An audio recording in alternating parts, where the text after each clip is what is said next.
Hey everyone, welcome back to our channel How to Tutorials. In this video, I will show you how to create a Spotify account in just a few simple steps. So let's get started.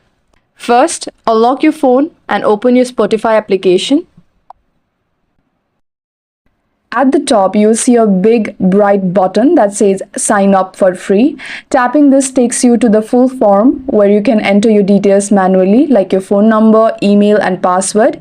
Right below that, you'll find quick sign up options like continue with phone number, with your Google account, with Facebook and your Apple account. Just tap the method you prefer and Spotify will guide you through a secure, fast setup. If you already have a Spotify account, no worries. Just scroll to the bottom and tap login to access your existing profile.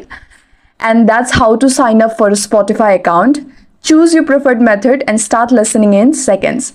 If this video helped, don't forget to like the video and subscribe for more app tutorials. Thanks for watching and I'll see you in the next one.